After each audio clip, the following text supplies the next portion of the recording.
This is the Propcast, and I'm Louisa Dickins. Before we introduce our guest, here's a quick word from our sponsor. Hi, I'm Leon Cantor from Future Place, organisers of the largest tech and innovation event for real estate in Australasia, the Real Estate Innovation Festival, taking place from 9th to 10th of November in Sydney. For more information, please visit realestateinnovationfestival.com. Today on the Propcast, we'll be talking to Tishman Speyer's Jonathan Flaherty, Global Head of Sustainability and Building Technology Innovation, and Philippe Lefort, Director of Technology and Innovation at PATRIZIA. Now, we're going to be looking at the short-term and long-term benefits and costs when it comes down to innovation within ESG. So welcome to the show, Jonathan and Philippe. Thanks, Lou. Great to be here.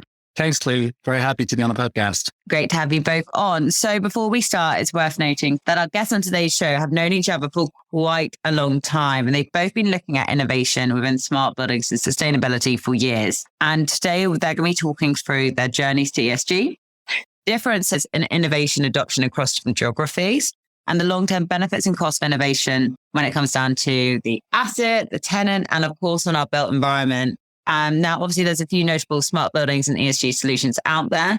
And Jonathan and Philippe will be elaborating on what technologies they think actually work. And of course, Philippe will be talking us through PATRIZIA's very own smart building SaaS platform, Ambio, which he leads. And he's just come back from a few-week trip where he's been talking to PATRIZIA's clients all about it. Now, we're going to end with a rather large question. And the question is any of this digitalization really actually possible within a brick and mortar business, which is obviously so large, slow moving, and slightly archaic now? We all hope it is. How long it will take, we don't know. But obviously, Jonathan and Philippe will be giving us their thoughts on this question. So let's get started. We've got quite a few questions to go through. So let's start with Jonathan. Why don't you go first? Talk us through your role and journey to ESG. And you and Philippe obviously first met each other. Sure. So I've been at Tishman Speyer for actually, as of, I believe this week, it's been 15 years. So I've been at TS for a long time. Happy anniversary. Thank you. Thank you. I started at the company in 2007, right into the teeth of the financial recession at that time, which was good timing on my part. But I actually interned for the company the summer before in design and construction, and then spent the next 3 years in the management training program, and eventually ended up in the sustainability department.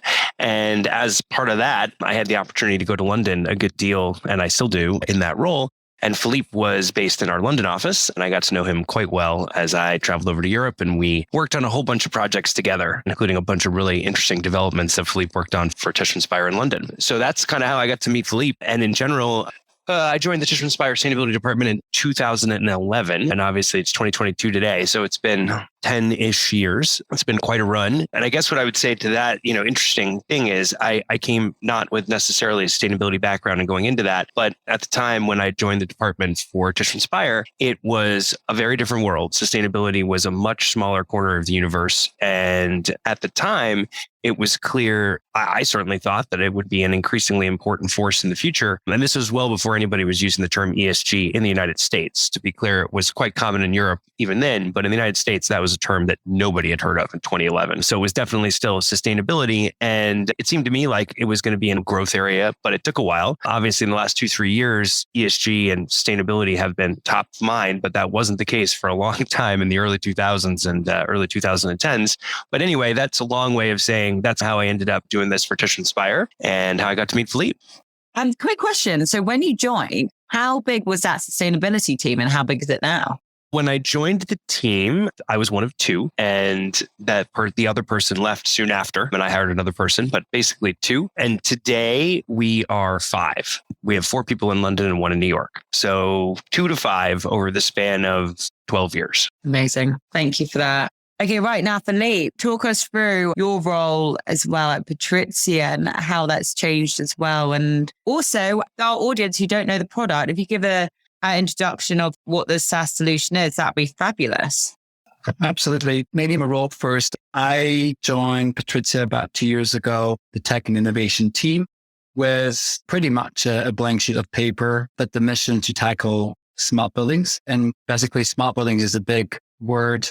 It's pretty much covering improving operations reducing carbon, improving experience within buildings through technology. It wasn't so much of a hot topic 2 years ago as it is today. I think it's being accelerated by demand for ESG products and by the demand for better data throughout the industry.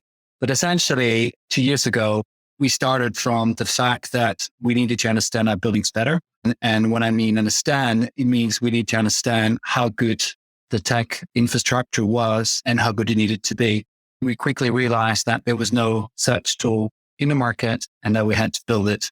That's how we started our current business, Ambio. We've just launched and we're now fully dedicated on PATRIZIA clients. And we're basically doing health checks of buildings, identifying opportunities to add value with technology to smarten things up, and then working with suppliers in the market to connect them to our investment managers so that we cover the entire spectrum of digital transformation and decarbonization. So that's my role today. It's quite probably rare in the industry to have this kind of mandate. I think PATRIZIA has a very entrepreneurial DNA, and that was one of the key reasons for me to join. And yeah.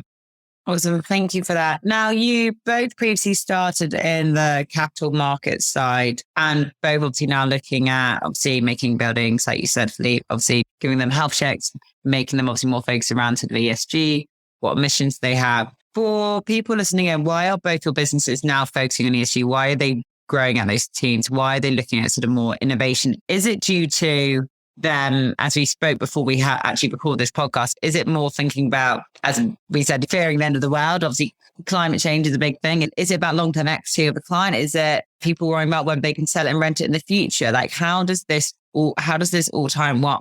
There's so many things which are probably reasons why they're focusing on it. Is there any particular factors that stick out for each of your businesses? Like, Jonathan, maybe if you want to go first. Sure. Well, so first off, I would say everything you just mentioned are all drivers. So all of the above. But the biggest driver of all of them in the last couple of years has been the long-term equity side of the business. What we have seen, and if you rewound the tape to 5 years ago, I would not have guessed that would have been the case. I would have guessed it would have come from tenants first and then maybe governments. And I figured long-term equity would be bottom of that three. What has turned out to be the case is the long-term equity side is focused on this and has significantly pushed it up the agenda for all sorts of investors. Local governments, and in the case of Europe, national governments remain important. And then tenants actually have been the sort of laggard in this regard.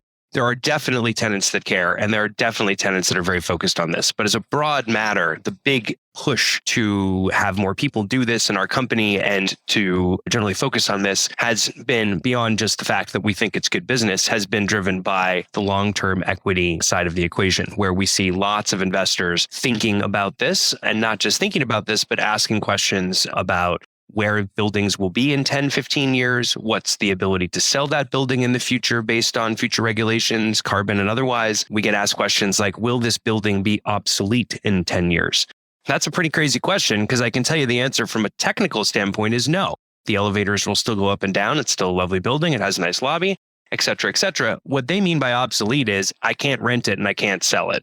And so you have seen now a much larger focus in the midterm on those sets of issues by the long-term equity side of the investor house.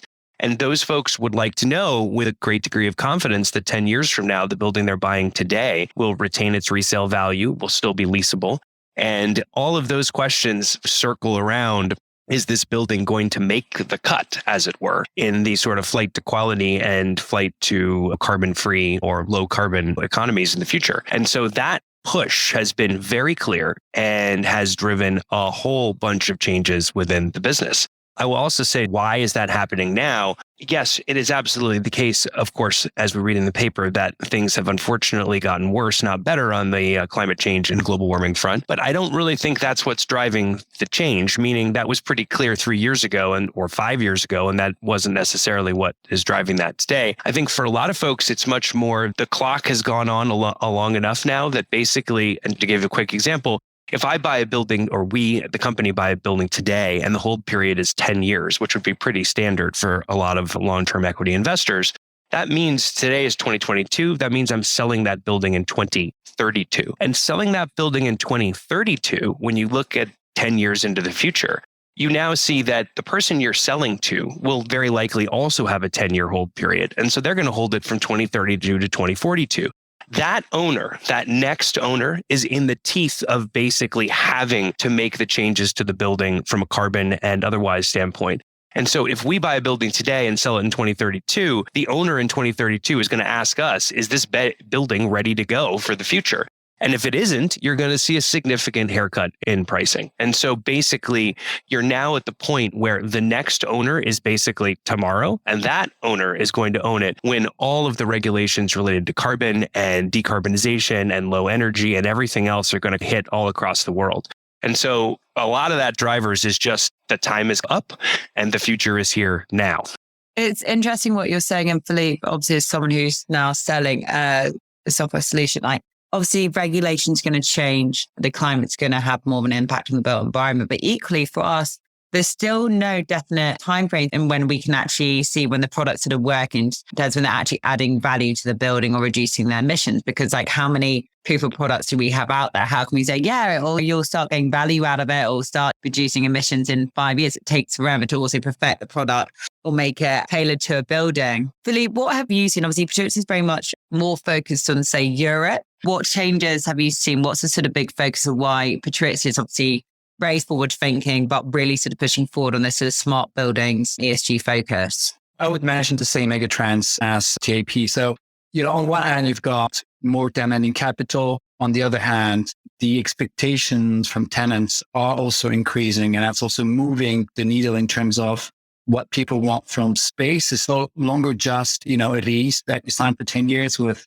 a review in the middle. You want services, you want quality, you want flexibility. And that is really changing the way we have to think about our operations, the way we think about leases, the way we think about risk. And to a certain extent, one of the early conclusions or observations we had building Ambio was that everywhere customer experience has been really significant and really prime to the focus of companies like Amazon, Apple, and so on and so forth. And real estate, to a certain extent, outside of the WeWork and Airbnb, has really not paid too much attention to that. And that's changing.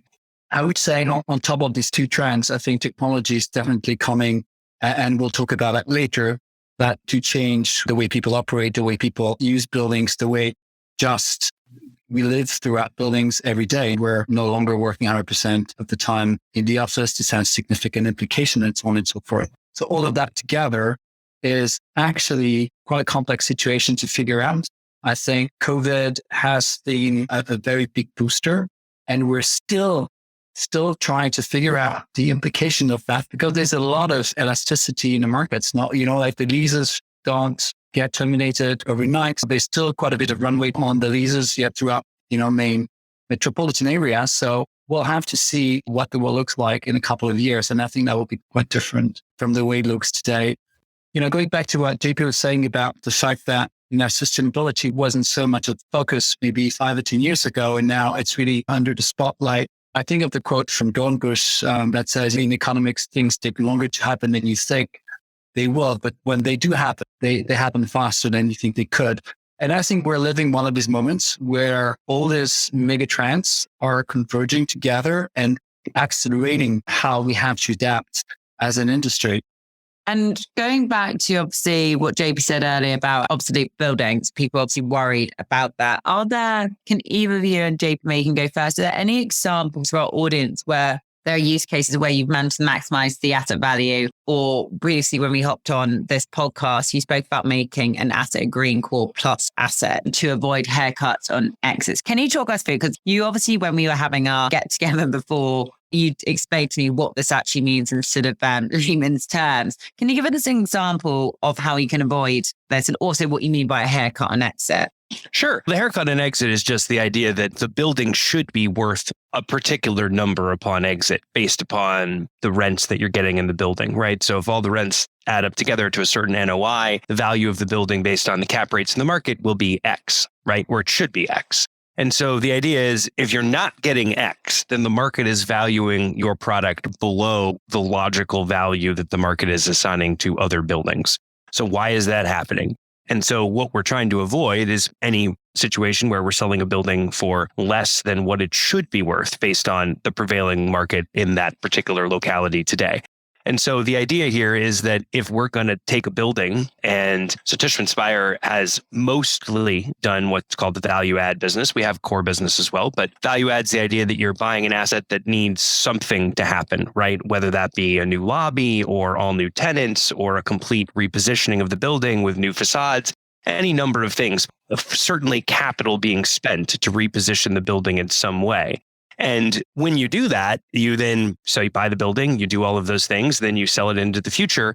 And when you sell it in the future, you've now solved those problems, right? You're selling the building fully leased with a brand new lobby and all of the amenities installed and everything looks great. And that building then should sell as what's called a core building, core being the building doesn't need any additional capital or otherwise work in the future. And so a core asset will have a much lower return, but doesn't have any of these complicated issues related to it. So if we're buying an older building and repositioning it and selling it to a core fund in the future, when we do that, again, from the 2022 to 2032 example, we have a 10-year hold period. We need to take that building, make all those changes, sell it in 2032, 9 years from now. And when we sell that building to somebody who's going to buy it as a core asset, the whole idea here is that they don't need to do significant work on the building. They can just collect the rent checks, run the building successfully, and everything will be great.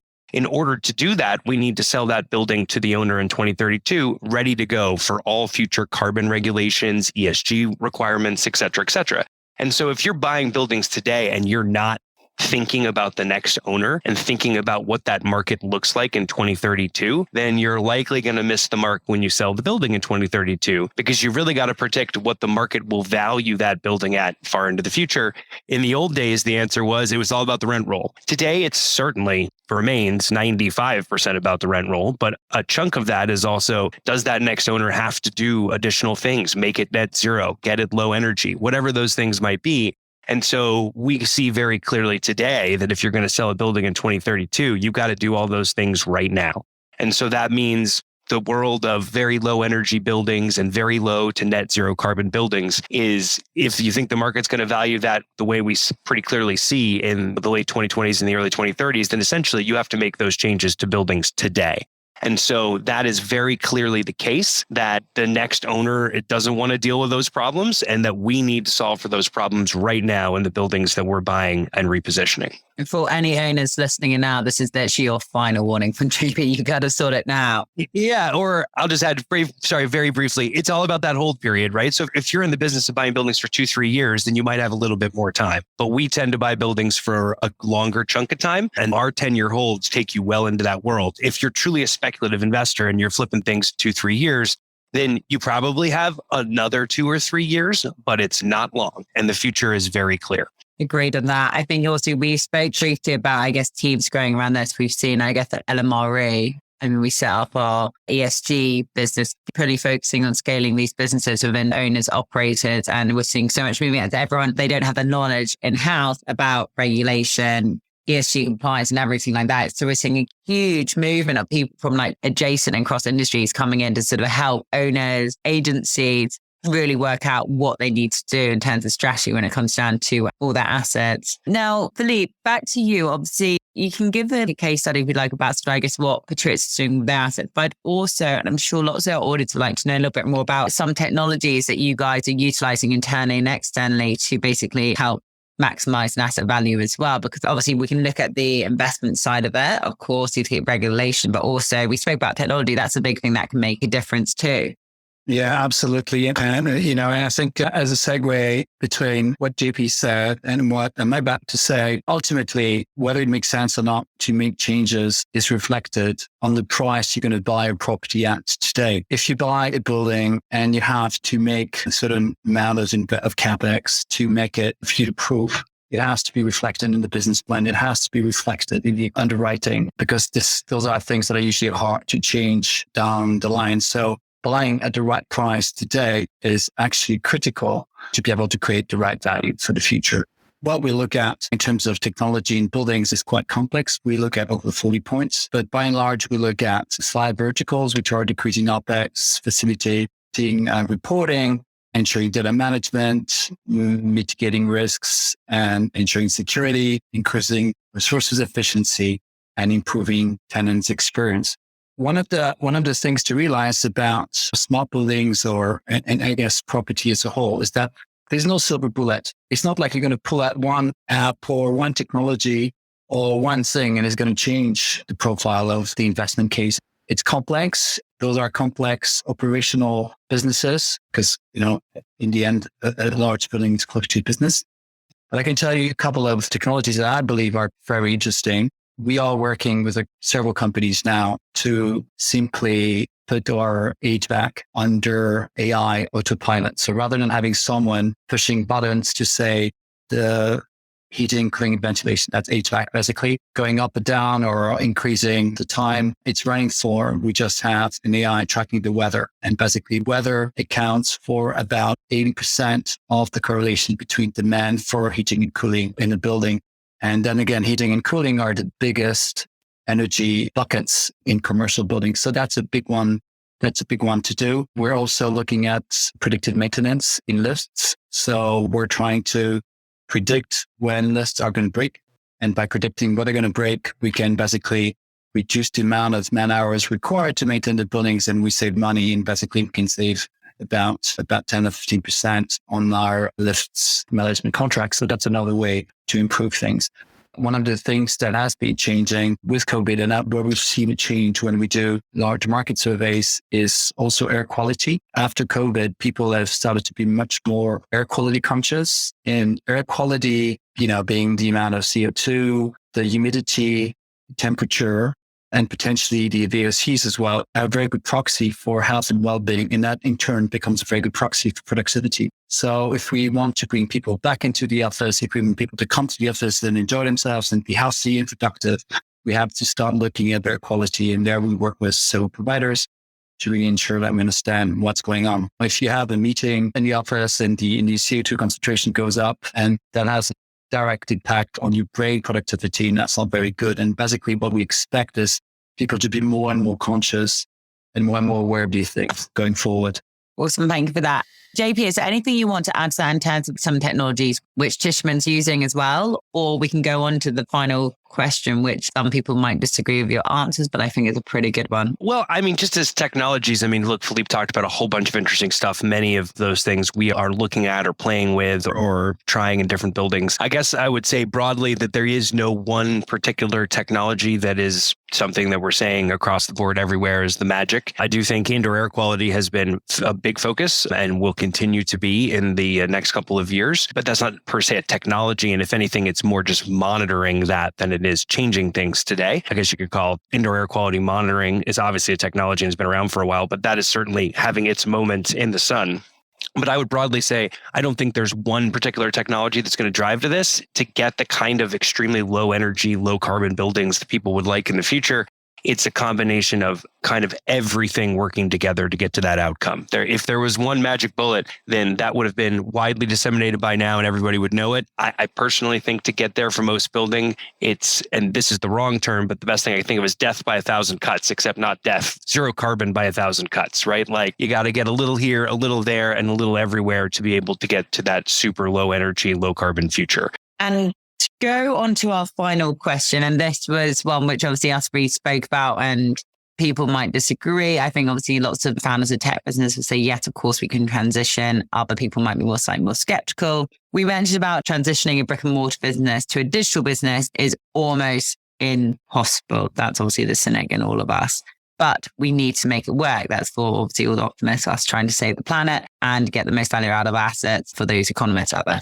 For the audience who are looking to digitalize their business, what are your thoughts on that? What can they do to basically get these brick and mortar businesses on board with tech adoption and ESG? Sure. Well, the answer from our perspective is obviously we principally are in the office building business, although we do other types of residential, industrial, and mixed use. But our primary focus over the years has been office. And certainly offices or office buildings are fundamentally a brick and mortar business by any stretch of the imagination. I think what we see very clearly is that with all of the big trends that we've discussed in mind, whether it be return to office or flip side of work from home, we see strong demand for office. And we see large amounts of interest in having places that people can go together to be together. And so we don't see the end of office at all, but that office product needs to transform into something that is much more focused on both digital, hospitality, low carbon. The changes in office are very large and they are coming at a rapid rate. And so I think that the answer is that office will have a place in the future. People will go to offices in the future, but they need to have reasons to do so. And that the traditional office product is going to not have to change. It is changing now. And you're going to see a whole bunch of buildings not make that change and become obsolete. And you're already seeing it in lots of markets.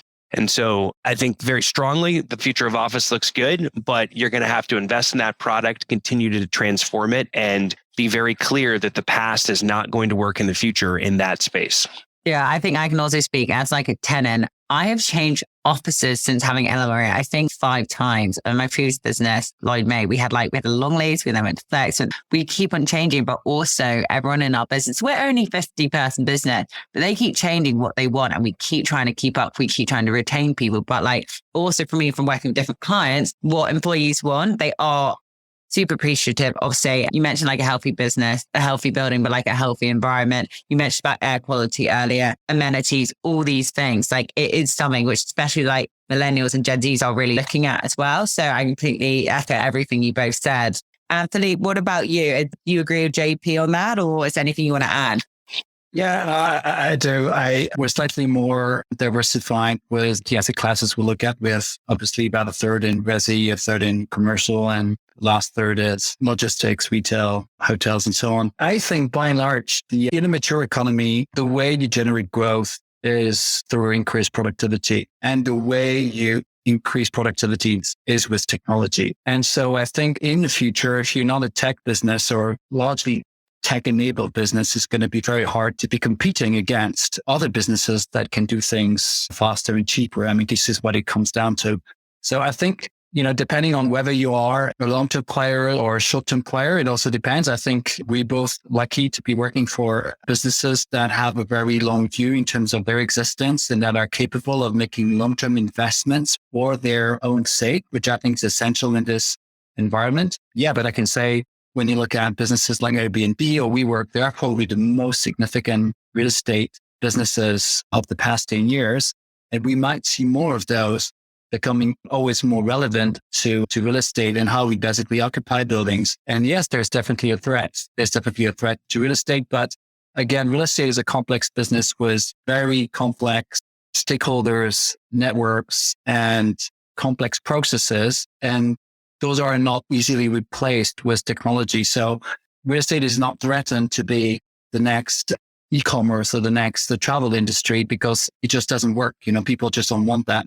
If you look typically in the UK, the leasing market for resi, only 10% of transactions happen without agents. And that's because people still want human beings to help them through transactions and through understanding the markets. It's not going to happen overnight. We're not going to be, I think, disrupted by lots of new players, but it will definitely change. And I think the landscape of the industry in 5 to 10 years will probably look quite different than what it is today. Awesome. Thank you for that.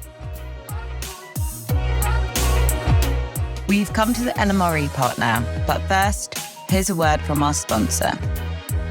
With inflation at its highest since 1982, we want to make sure that both our clients and candidates are prepared for a shift in the prop tech market.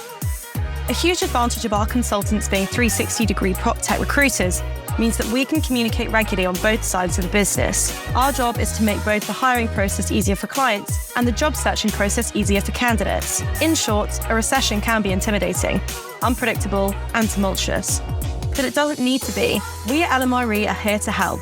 Head to our website, lmre.tech, and we can find the right talent for your company's needs.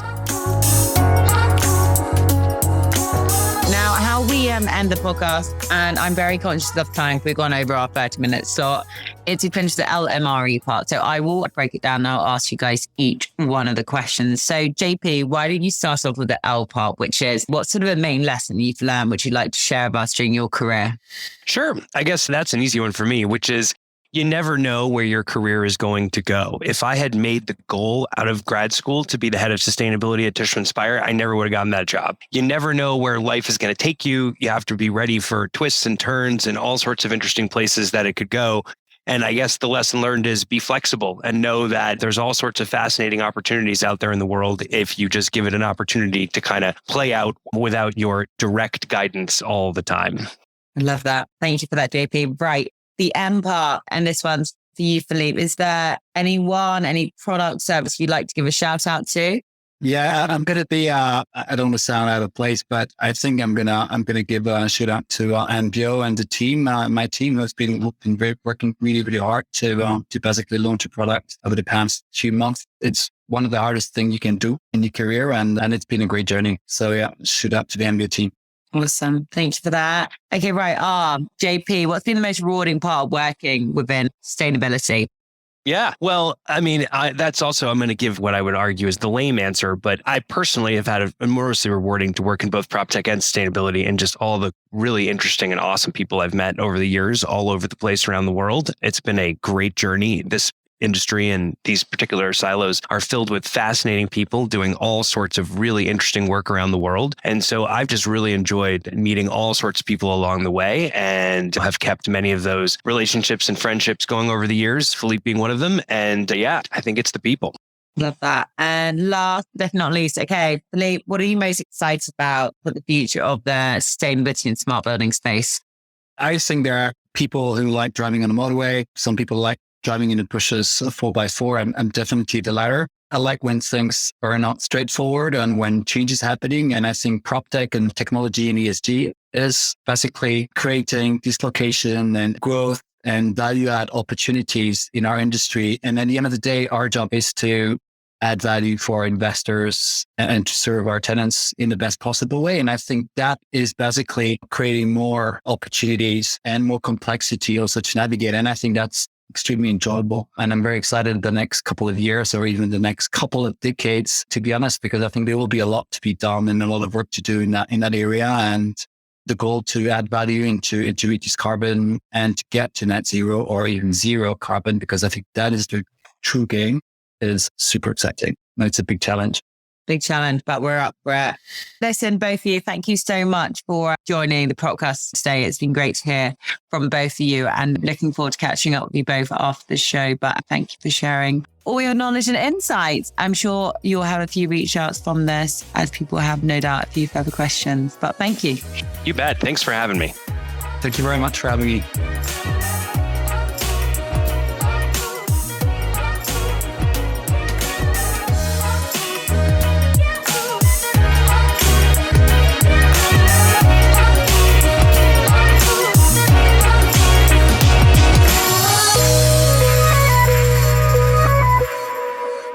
Making a high-quality podcast like this one takes a lot of work. That's a fact. But not when you hire a podcast company. With our white glove experience, we handle everything for you. From guest outreach all the way through to publishing and promotion, we handle it all. You show up to hold great interviews and build relationships with your guests, and we take care of everything else. Podcasting is not just about the audience. Every podcast interview is the start of a new relationship.